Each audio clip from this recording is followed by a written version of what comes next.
Jésus est pour toujours vivant. Hébreux 7, 25. La tâche de Jésus comme grand prêtre de la Nouvelle Alliance, médiateur entre son Père et l'humanité pécheresse, le premier qui a ouvert l'accès au Saint des Saints. Jésus a frayé le chemin et il a lui-même parcouru, comme le grand prêtre juif.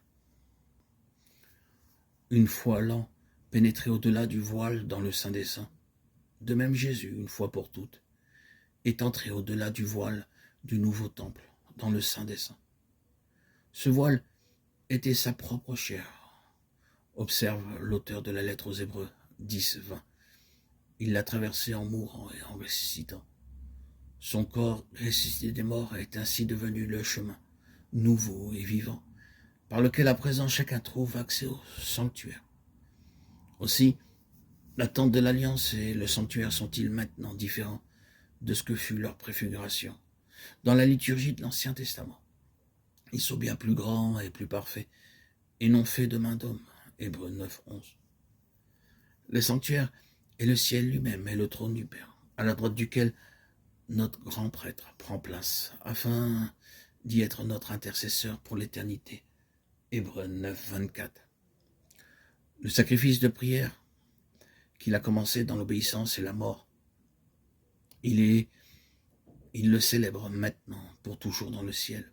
Il est pour toujours vivant afin de prier pour nous. Hébreux 7, 25.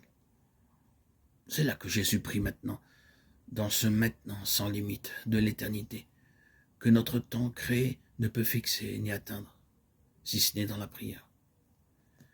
Jésus est ainsi pour toujours l'homme de la prière, notre grand prêtre qui intercède. Ainsi est-il et reste-t-il toujours le même hier et aujourd'hui et pour l'éternité. Hébreux 13, 8. Là-haut, en Jésus ressuscité se trouve aussi la source éternelle de notre prière ici-bas. Grâce à la prière, nous sommes près de lui, brisant et dépassant les limites du temps.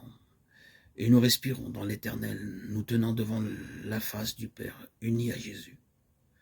Pour y atteindre, il nous faut aussi ici-bas aller le même chemin que Jésus. Il n'y en a pas d'autre, celui de la croix et celui de la mort. La même lettre aux Hébreux observe comment Jésus a enduré sa mort hors des portes de la ville. Les chrétiens doivent donc eux aussi, comme sortir, aller à la rencontre hors du camp et prendre sur eux son déshonneur, à savoir la honte de sa croix. Cet exode à la rencontre de Jésus, tout baptisé en porte le désir. Car nous n'avons pas ici-bas de cité qui demeure, mais nous sommes en quête de la cité qui doit venir, là où Jésus est déjà présent. Nous y sommes, nous aussi déjà, dans la mesure où, par la prière, nous habitons chez lui. Offrons donc à Dieu, par lui, un sacrifice pour tous les temps, le fruit de nos lèvres qui confessent son nom. Car le chrétien qui marche sur les traces de Jésus offre comme lui un sacrifice de prière. Il confesse et invoque sans cesse son nom. Dans l'amour aussi, il partage tout avec ses frères. Comme le même auteur le dit plus loin, n'oubliez pas non plus la bienfaisance et mettez en commun vos ressources. En de tels holocaustes, Dieu se complaît. Dans cet extrait du 13e chapitre de la lettre aux Hébreux, il est décrit que tout chrétien doit célébrer sans cesse.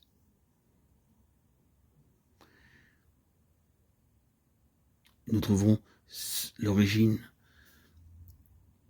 dans le sacrifice de Jésus. Lui qui célèbre constamment devant la face de son Père. D'une part, le sacrifice de la prière par lequel nous invoquons sans relâche son nom et intercédons pour tous les hommes. D'autre part, le sacrifice de l'amour dans lequel nous partageons avec tous nos frères les dons reçus du Père. Telle est donc la liturgie de ceux qui, comme Jésus, se sont engagés sur le chemin de l'obéissance jusqu'à la mort et au-delà de la mort jusqu'à la vie. Cette vie et cette gloire se laissaient déjà pressentir quelque peu dans le corps de Jésus au cours de sa vie terrestre, mais seulement à de rares moments. L'exemple le plus frappant en est la transfiguration. Et cela est survenu dans la solitude, sur une montagne, tandis que Jésus était en prière. Que cela soit pour nous aussi une position à suivre, nous mettre à l'écart de ce monde, prendre un temps, nous poser et prier à Dieu.